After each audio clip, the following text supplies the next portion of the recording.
how do you know if you have a rare silver Mercury dime? In this video, I'm going to tell you everything you need to know to make sure I'm missing any rare Mercury silver dime worth potentially tens of thousands of dollars. Welcome back to Only Prices. If this is your first time here and you want to learn more about rare coins and paper money, start now by subscribing and clicking that bell so you don't miss anything. Let's jump right into the video. Up first, we have a 1917 10-cent Mercury dime graded by PCGS, a mint state, 65. For those of you who are new, the highest grade we can get in grading is 70, and this one's only 5 points away from that 70 grade. Also, this one has full bands. That means if you flip the coin over and you look at the centerpiece there, if you look at those horizontal bands going across the back center of the coin there, those are fully minted. Those are fully on the coin there. Oftentimes they don't get fully struck and it's hard to see that area. In combination with if these coins get into circulation, they get worn down very easily. So collectors do look out for these full bands on the back. So if you have a Mercury dime that has full bands on the back, it may be worth good money. So again, 1917 is a better date for this coin, especially in the high grades, because this one 10-cent Mercury dime sold for $336. Going up in value here, we have another 1917 no mint mark 10-cent Mercury dime with the full bands on the back, graded by PCGS, a mint state, 66. So two things here. This one graded 1 point higher than the previous coin, right? The other one was 65, this is 66. So grade really does matter. Next, if the average person looks at this coin, they may think it's dirty or broken, something's really bad about the coin, but that's not the case. This is called toning, and toning is something that collectors really like to collect. So if you have a Mercury dime that has some sort of toning like this, it could increase the value, because this one 10-cent coin sold for $630. Up next, we have a 1924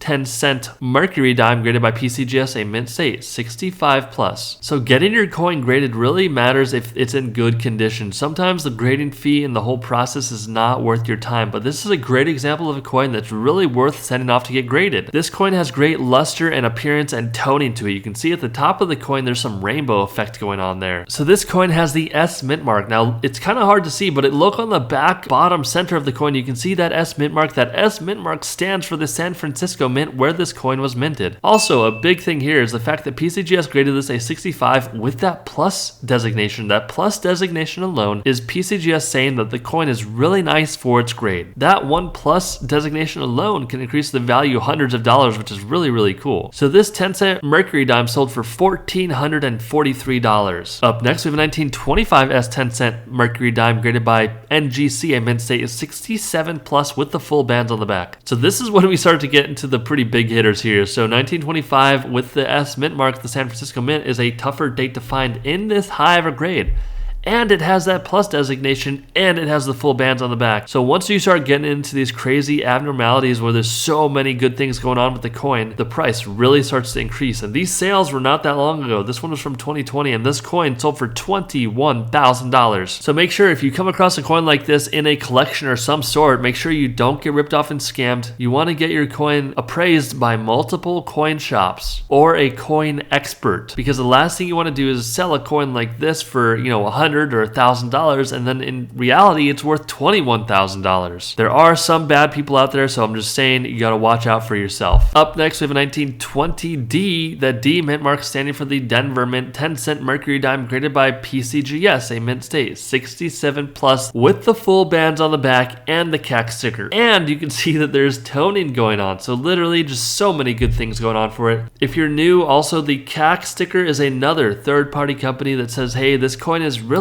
nice for its grade. That CAC sticker, that one little CAC sticker, can increase the value of the coin thousands of dollars. So that's really important to have if your coin gets it, but not all coins get it. This also has the plus grade, right? PCGS said this coin is really good for its grade. It can't get to 68, but we're saying that it's a 67 plus. That's a good thing. Also, the full bands on the back. So all these things combined allowed this coin to sell for $44,000. I mean, look at this coin. It doesn't even look like it's this old. So this is a 1918 S 10-cent Mercury dime graded by PCGS, a mint state, 67 with the full bands. Look at this coin. It's incredible. It looks like it was just minted the other day, and that's why this coin brought so much money, right? So all the things I'm going over, the typical things, these old coins should not be graded this highly, but they are, because they were just stored away in a really good condition. That's why if you have a coin like this, you want to keep it very, very safe, because the smallest thing can decrease the value significantly. But this one 10-cent Mercury dime sold for $63,250. $60. Up next, we have a 1942 over 1 10-cent Mercury dime with the full bands on the back, graded by PCGS, a mint state 66. This is one you could find and cherry pick that not many people know about. So look at the date there. You can see it says 1942, but there's also a 1 there. That is a mint error. And the fact there's a mint error that's this